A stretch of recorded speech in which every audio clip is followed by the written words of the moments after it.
spent in a paradise you've never heard of. You'll just need a way to get there. Here's the catch.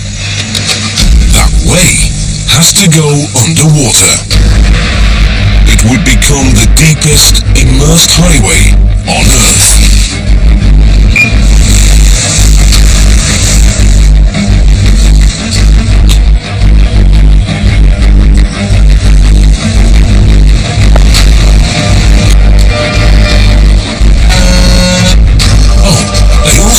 A couple of bridges.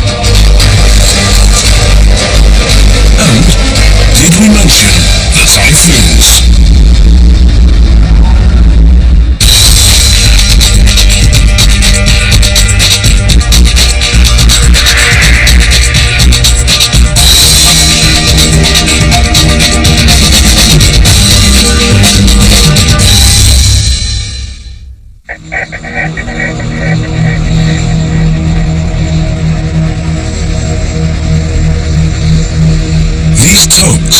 Towing a contradiction. A tunnel segment that's both colossal and fragile.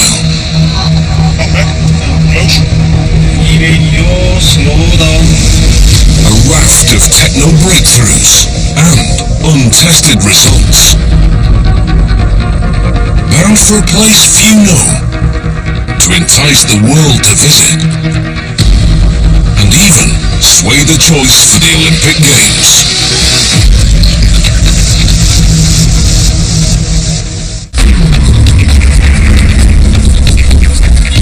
Busan is South Korea's second largest city. 4.2 million people. Bigger than Madrid, closing in on Milan, and as hectic as Manhattan. South Korea is an Asian tiger, and Busan makes it roar. Its skyline will soon include one of the world's tallest buildings. It's the nation's biggest port, and the 5th busiest in the world. Every 3 seconds, they unload a container. It's so busy, they had to build the sprawling Busan Newport. And still, Busan grows. Busan is such a comer, it's bidding for the 2020 Summer Olympics. But Busan has one big problem, and it's on display here at one of Asia's biggest fish markets. Dozens of vendors cramming here, 14 hours a day, every day of the year.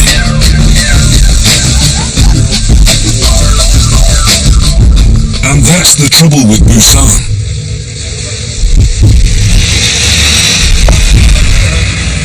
It's so crowded, it's running out of room.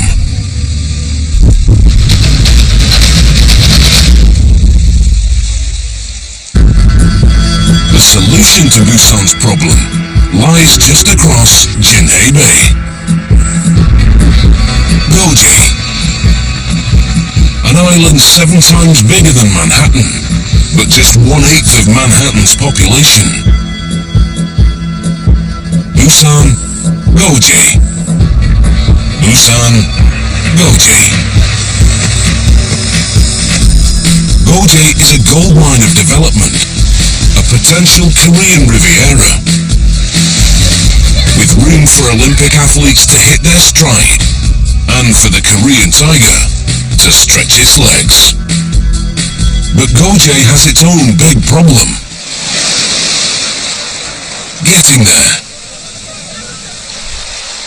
By sea, Goji lies only 8 kilometers from Busan. But by road, it's 140 kilometers. 3.5 hours, one way. One of the world's worst commutes. Lost time and lost work costs almost $400 million a year. And it could cost Busan the Olympics.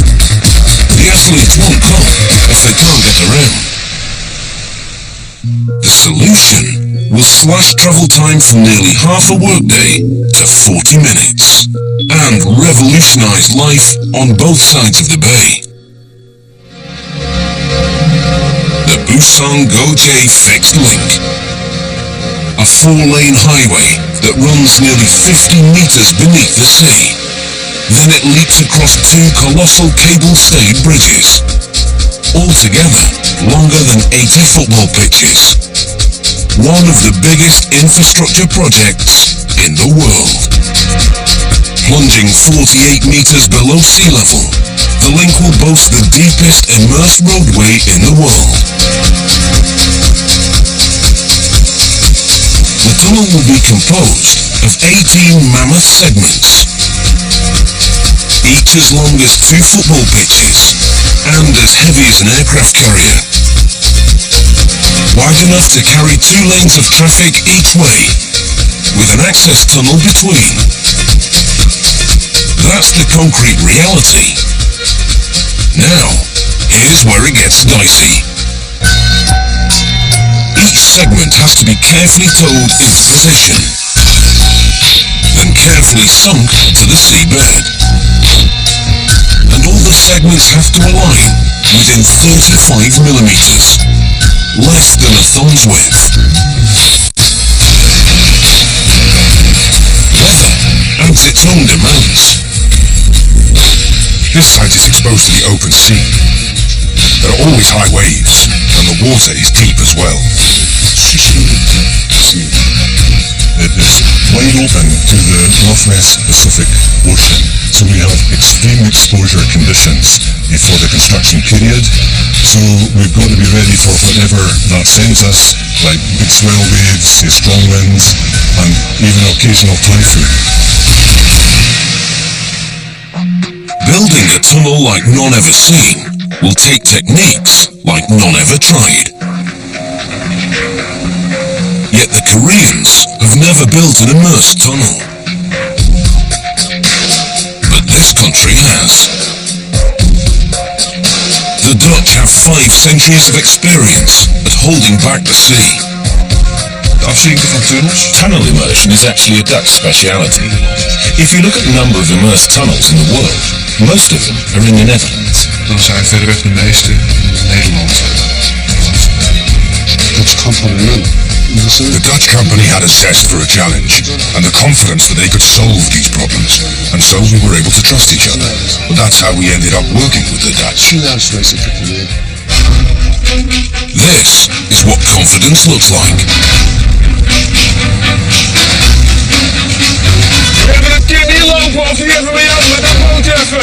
21 years ago, Peter van Vestendorp joined Structon at the bottom and worked his way up. He's worked on 8 underwater tunnels, Better when it's night. but none as daunting as the fixed link. Die snijboot er nog naar één. Er is niks mooier. There's just nothing better than immersing a tunnel. It's great to work with a relatively small group of people who are so focused on their job and put in 200%. That's just amazing. Construction begins with the tunnel entrances. One on Gaduk Island, the other near an uninhabited island. From here, engineers will dig down to 12 meters below sea level to meet up with the undersea tunnel segments. But they won't tunnel through the seabed itself. If they did, the gradient would be too steep for driving. Instead, Peter's crew will lay prefabricated tunnel segments on the seabed. First, engineers dredge a trench where the tunnel will rest. To buttress the foundation, they bore concrete columns into the seabed, stopping 3 meters shy of bedrock. The reason? Earthquakes. Avoiding bedrock will give the tunnel crucial flexibility. The segments will rest on a bed of gravel to ensure an even surface. Because the bed determines the exact height of each tunnel segment, the the gravel must be placed with pinpoint accuracy. Later, the entire tunnel will be covered with thousands of tons of crushed rocks to protect it from collisions with ships or anchors.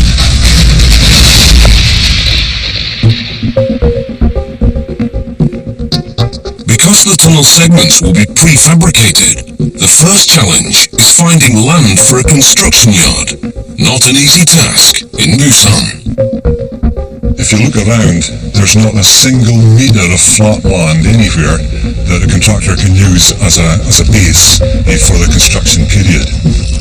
From the tunnel site, the closest spot lies 35 kilometers away. It's big enough to build up to 5 tunnel segments at a time. Each segment weighs about 48,000 tons and is made of 8 subsections, each twice as long as a London bus. Anyone with a basement knows water can penetrate concrete joints, potentially disastrous in an underwater tunnel. But each giant section is cast without a single joint, thanks to Korean ingenuity. We continuously poured full sections from the ground up to the top of the walls to eliminate gaps in the walls. A process lasting 24 hours. After casting, the ends are sealed with steel bulkheads, a Dutch innovation best appreciated later on the bottom of Jinhae Bay. The bulkheads are watertight because these babies are about to take a bath.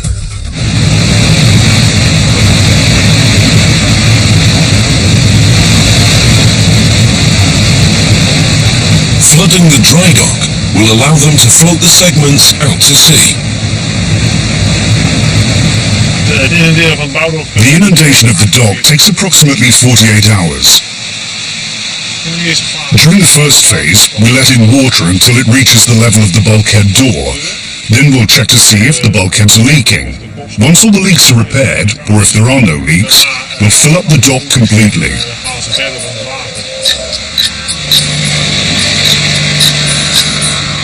It's enough water to fill 230 Olympic pools.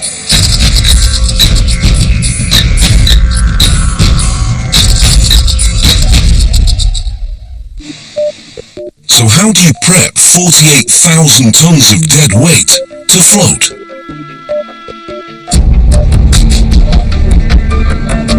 Inside every tunnel segment, there are 6 ballast tanks, and they're filled with water. Ben, alle kleppen staan open, dus voor mij mag de pomp aan. To start the flotation process, we begin pumping out the water. We continue until the tunnel segment starts floating.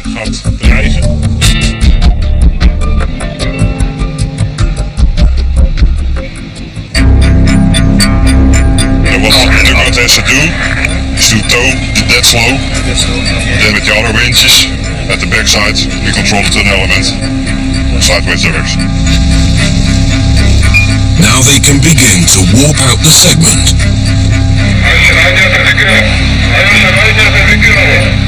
Removing the first segment takes brawn and finesse to avoid colliding with the dry dock.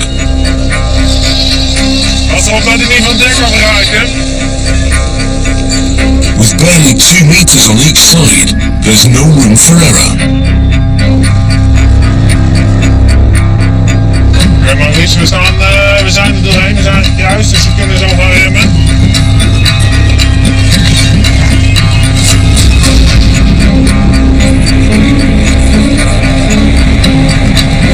Al bij de boten zijn bezig.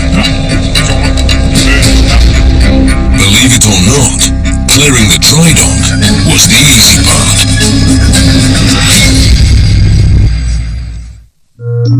While work continues on the undersea tunnel, the rest of the Busan-Goji fixed link starts to rise. 2 giant bridges. One with 3 pylons, the other with 2.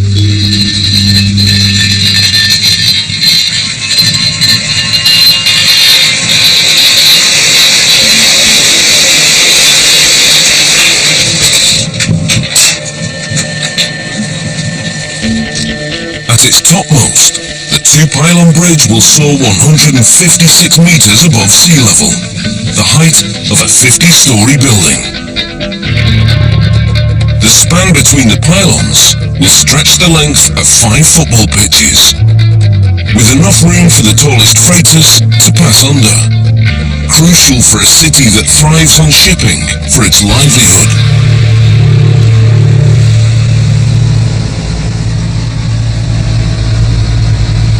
The most pleasing aspect of the bridge is also the most daunting. Its curved diamond shape.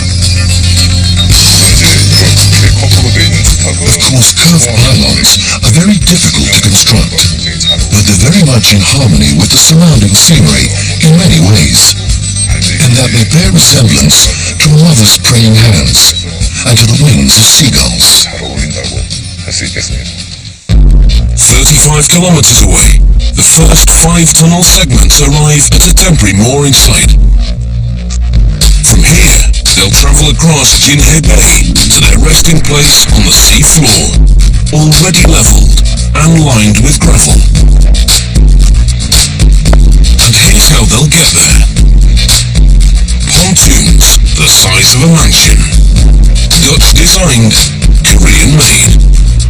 One pontoon is positioned near each end of the tunnel segment.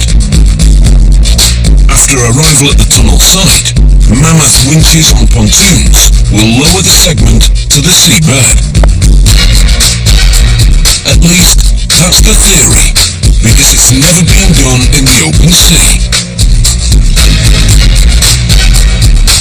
A specialist diving team prepares the first tunnel segment for the immersion operation.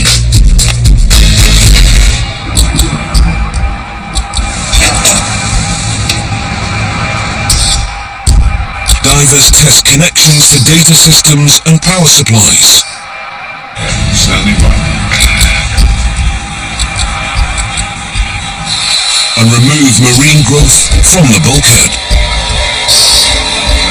Down on the wire, please, Steve. Down on the wire. Finally, they install steel wires underneath the tunnel segment, crucial for positioning during immersion. In position now, we can come up on the wire. Coming up on the wire.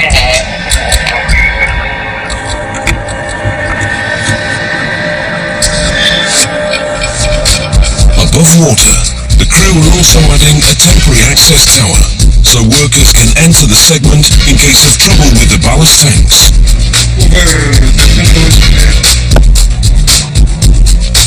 Every problem has to be anticipated, because if things go south, they won't get a second chance.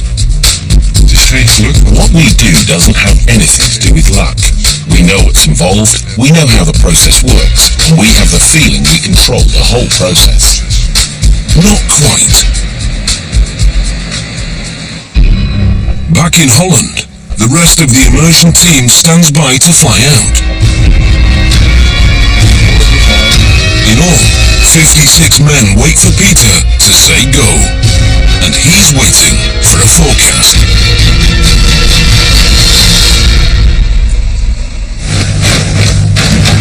When the wind blows from the south, swells roll in from the Pacific. Omdat we hier in een offshore situatie Because we're situated offshore, we have to deal with waves. These waves can be pretty fierce. heftig zijn.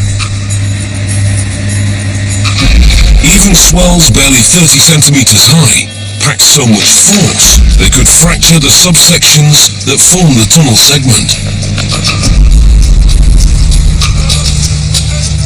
Throughout its journey, the segment will be at the mercy of the waves, so the team needs 3 days of calm seas.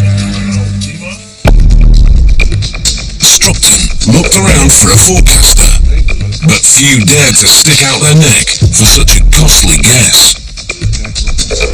Then, a Danish company seized the challenge. They came up with a model to predict waves as small as 10 centimeters, up to 5 days out. A stunning breakthrough in forecasting. Door dat model zijn we in staat. That means we're able to say, tomorrow we can do an immersion. And that means we're able to put people on the plane yesterday, really on a last-minute basis. It takes away a big risk for us and for our client.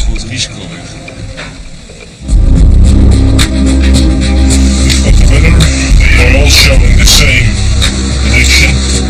The swell still not as bad. I would say we have no Green light. we'll try. Okay, thank you. Yes, bye-bye. Ahead like 48 hours of tension for the boss.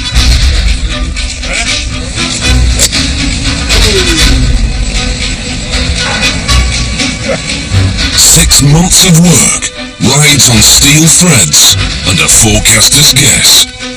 Tonight, no one will sleep soundly.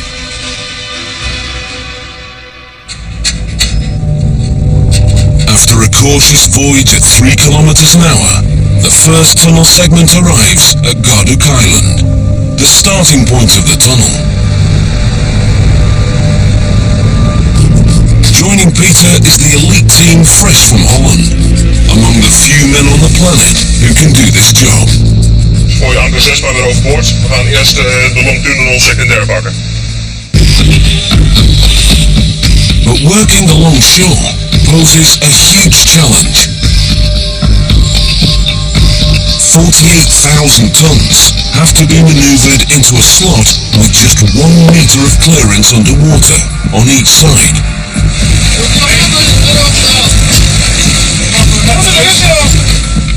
One false move and the segment could get jammed in the rocks. Controlling the segment are 14 steel cables, anchored in the rocks and on the seabed.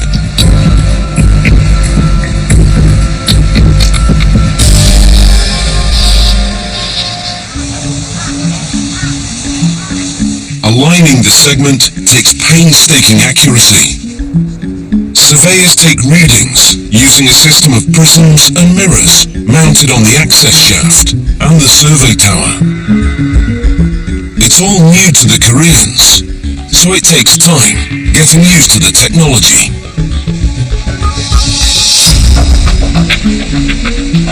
The ordeal will take all day and end either with an engineering triumph or a 48,000-ton disaster.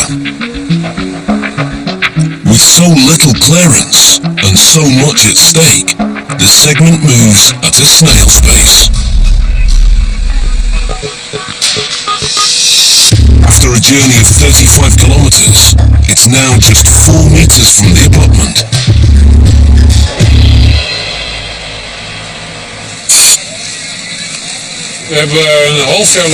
We've worked really hard for a half a year to prepare for this moment. 56 of our people are here to execute this operation.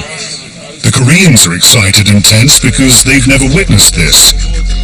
We've done it more often, but still, a very special moment.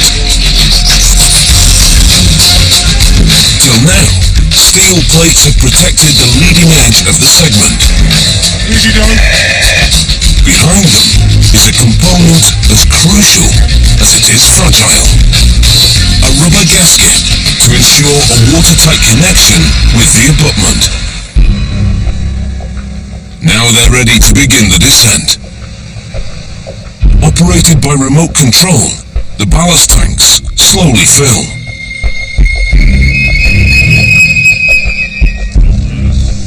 The command post monitors everything via remote control cameras on the pontoons and inside the tunnel segment.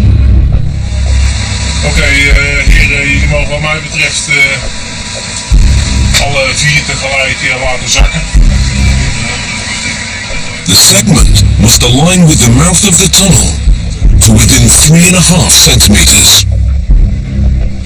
Je kunt je voorstellen. You can imagine that if this segment were placed 10 centimeters off and you did that 18 times, you'd end up 2 meters off on the other side. Well, that wouldn't be very good. 7 hours later, touchdown. The segment now rests just 50 centimeters from the abutment, the mouth of the landward tunnel. To close the gap, engineers have installed a pair of powerful hydraulic jacks. Linking the jacks and applying tension closes the gap.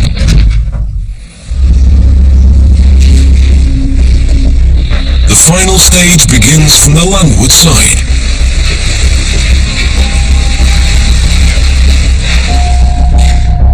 A wall of water nearly 3 meters wide separates the segment from the abutment, what they call the immersion joint. Opening this valve will force the water out.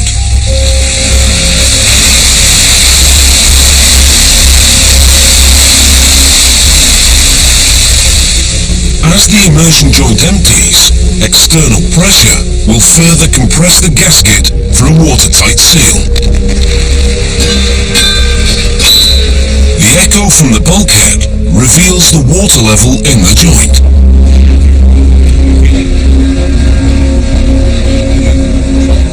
With the water drained, they can open the bulkhead door.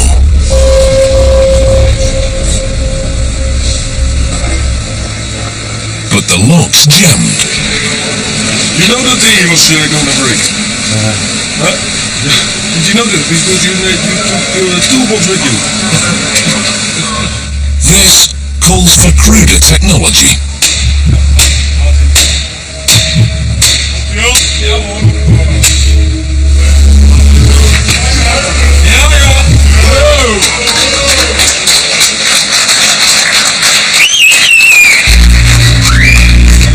All that stands between the crew and the first immersed segment is the steel wall installed back at the dock. And here is why it's so brilliantly simple. On other tunnels, engineers seal the ends of segments with concrete, then knock it out after immersion. But that takes time and creates debris. The modular steel bulkheads are easy to install, easy to remove, and they'll be reused on every segment and eventually recycled. Faster, cheaper and safer. An engineering trifecta.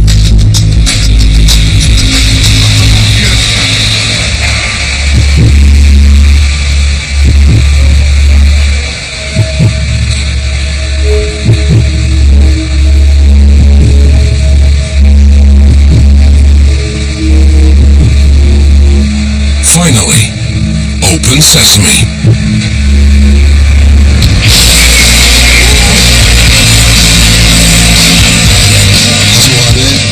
Although we experienced some unexpected things, we were very happy that it was completed successfully in the end, and the feeling of accomplishment was indescribable.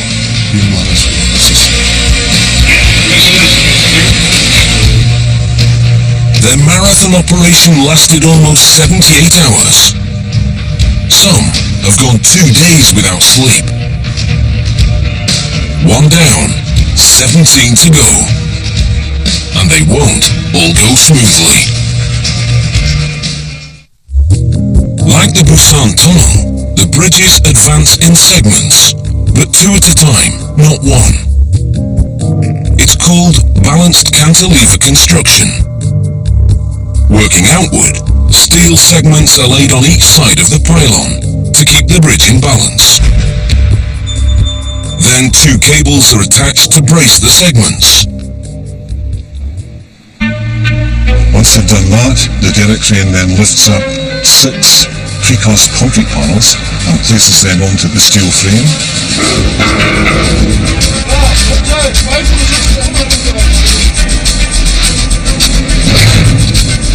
Then put final post-tensioning into the cables.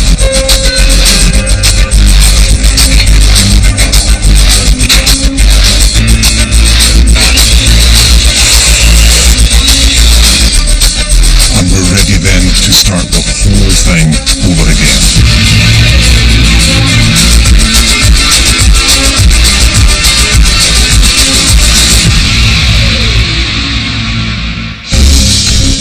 Back at the tunnel, the team have installed 12 concrete segments, but now they're heading for 48 meters, the deepest water and the hardest challenge. Maakt in. 202 zit ook vast. 202 vast, Oké. Die schop even achteruit lopen. Daar naar achter. New hurdles demand new techniques. We gaan die 505 weer vastmaken. Ja.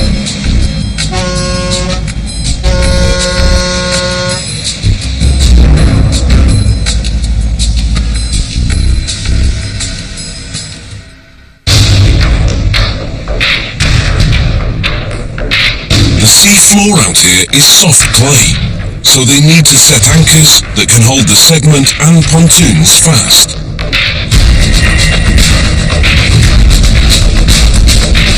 Stev mantas, named for their fish-like shape.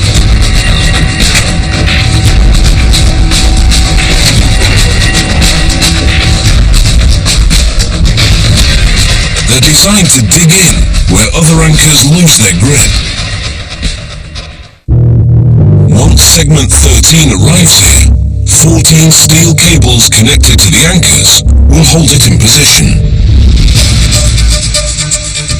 But once again, deep water raises the stakes. Once the segment hits the bottom, suppose a problem arises with the ballast tanks. Somehow, Peter would need to get the engineers inside. On segment 1, they could use an access tower, but not in deep water. The solution is a first in tunnel immersion, a self-propelled diving bell. Purchased in America, the sub was refitted just for this project. I'm coming down to 15 meters, see if we can get the tunnel on sonar.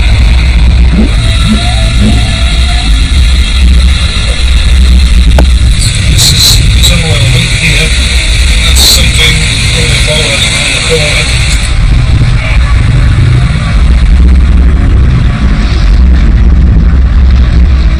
With a little boat like this that can go to 300 meters, you've got the concept of a ferry transferring people to the tunnel segment. It's 9 meters long, with room for a pilot, co-pilot, and 5 engineers. It can dock on a landing tower on the segment for watertight access to the tunnel. Deep water poses another problem, monitoring the position of the segment as it's lowered, because one misalignment would be disastrous. To calibrate the position of the first segment, surveyors took readings from prisms mounted on the access tower. But remember, there's no access tower here. So once more, the Dutch devised a smart, simple solution. It's named for what it is. A taut wire. One end attaches to the leading edge of the segment to be immersed. The other end attaches to the previous segment.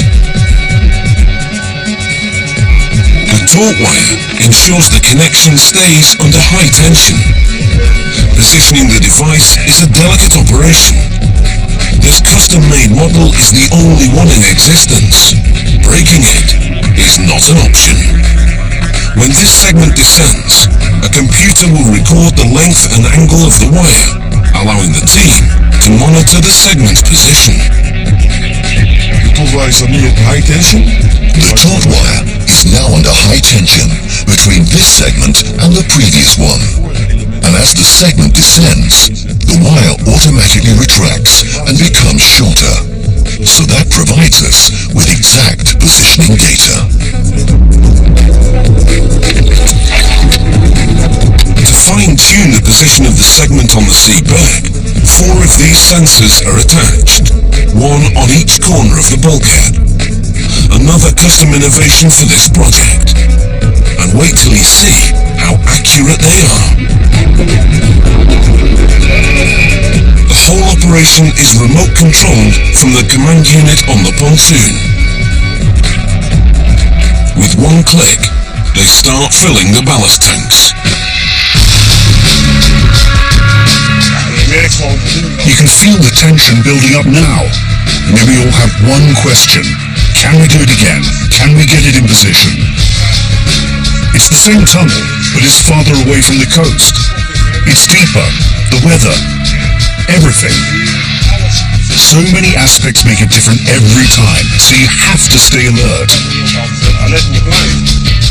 All the data feeds into Peter's computer and refreshes the position of the segment every second. Dit is de tunnel waar we naartoe moeten. This is the tunnel where we have to go to.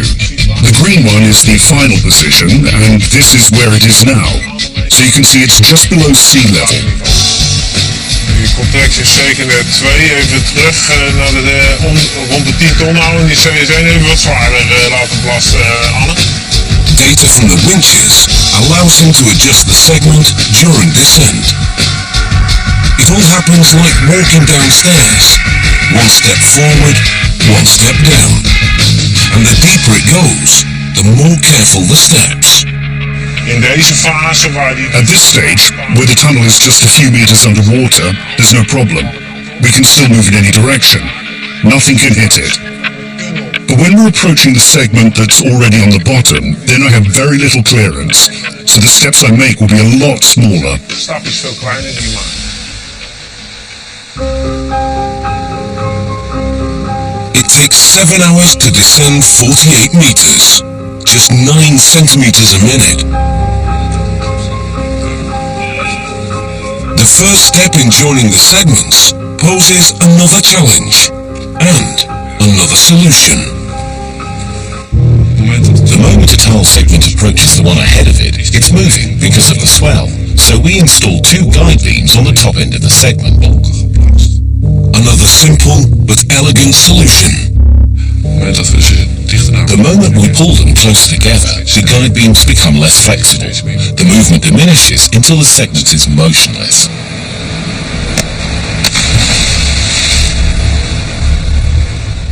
With only 50 centimeters separating the segments and in near zero visibility, a diver connects the hydraulic jacks.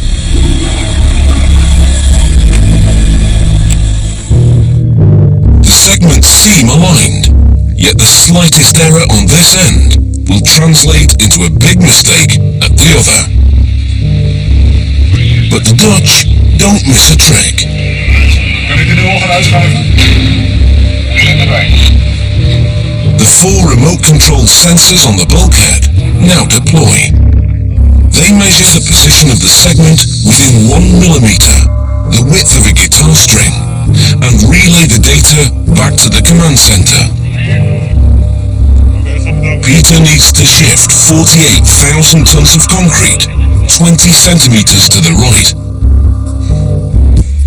Even on calm days, the swell is so heavy and the segment is so long, stability is a problem. The solution? The External Positioning System, or EPS. Yet another Dutch invention based on a simple idea. A pair of hydraulic legs and extendable feet to hold, lift and move the segment. Connecting each pair of legs are 4 steel cables, already installed back at the mooring site. Braced on its robot legs, the EPS laterally aligns the segment into its correct position. Now, the jacks are tightened by remote control, compressing the rubber gasket.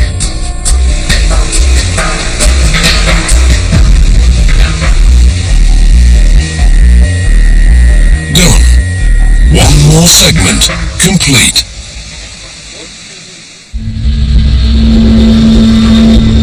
Like the tunnel, the bridges approach the final stages. Before the 2-pylon bridge can accept its last section, engineers have to perform a stretching exercise, as tiny as it is powerful.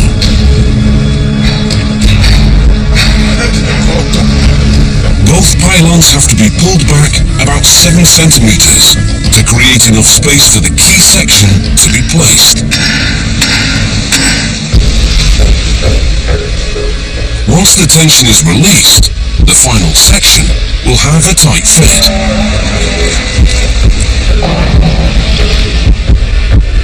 After 6 years, they must be eager to finish.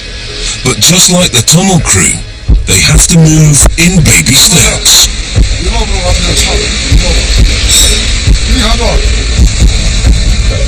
Because this baby is a giant. A few kilometers away, Peter's crew prepares to install their last segment. Just like the first segment, number 18 has to be maneuvered between rocks. As before, they run some of the anchor lines from the pontoons to the rocks.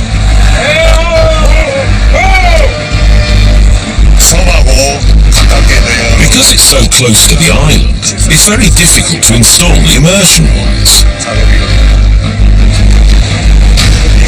Connecting them isn't easy by any means. It's not just a matter of simply pulling them in place. With all cables attached, they can start maneuvering the segment into place.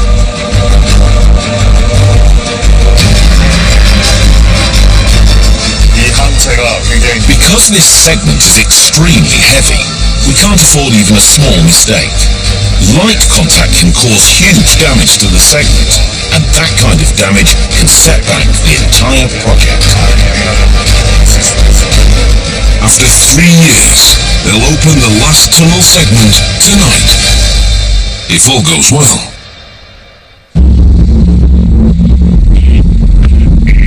The segment hits the bottom, but there's trouble. One end is sitting 28 centimeters too high. I'm trying to figure out what the boss is. We don't know yet. It's a major problem at the moment. We'll take about half an hour, go through all the steps, and if we don't miss anything, then I'll inform you about the situation.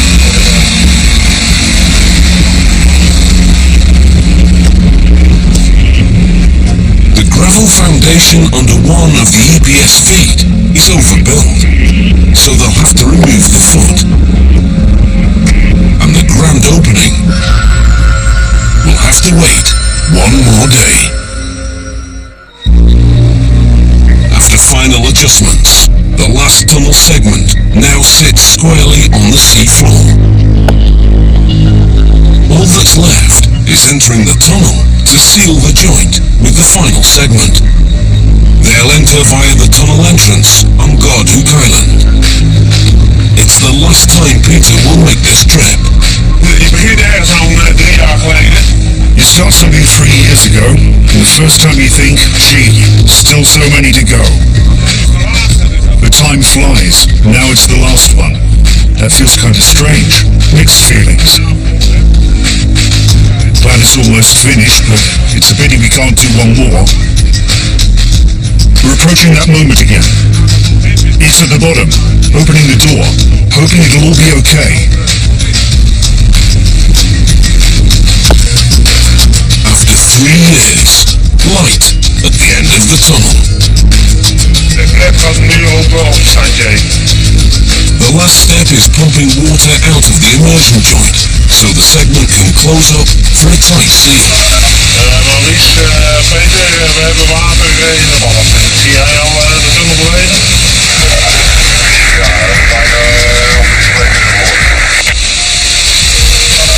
Oké, prima.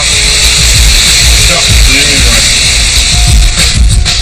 They always celebrate this step, but today is the grand finale.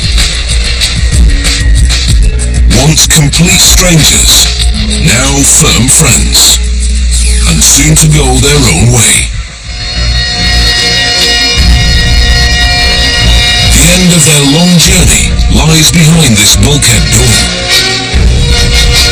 and the honor of opening it falls to Peter.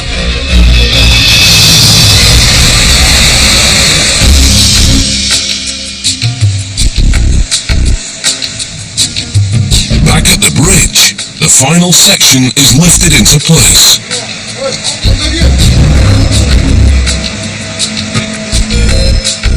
Once the tension on the towers is released, the whole structure will be locked in place.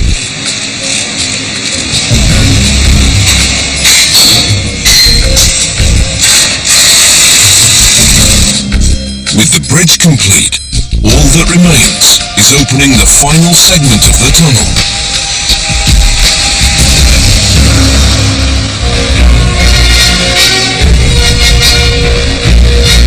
Last inspection.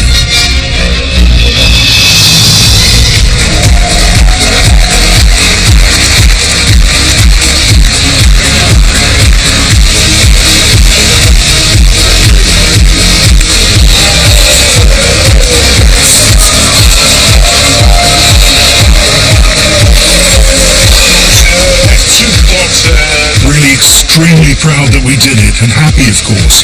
Happy for the whole team. It's just great. After all this time and after a difficult operation, we did it. Very emotional, yes.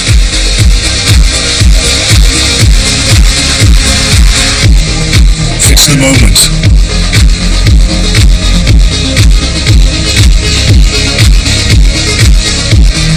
I'm proud. So proud. Yeah.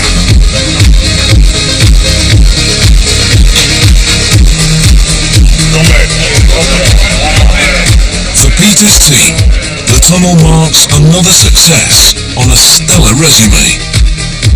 For the Koreans, it's a chance to join the Dutch on the world stage. Actually, this was the first most tunnel project in Korea. And we developed lots of new equipment and we trained lots of engineers, and eventually we could finish in time, and everything is happy. This isn't just a shortcut to an island. It's a path to the future. And who knows where that leads.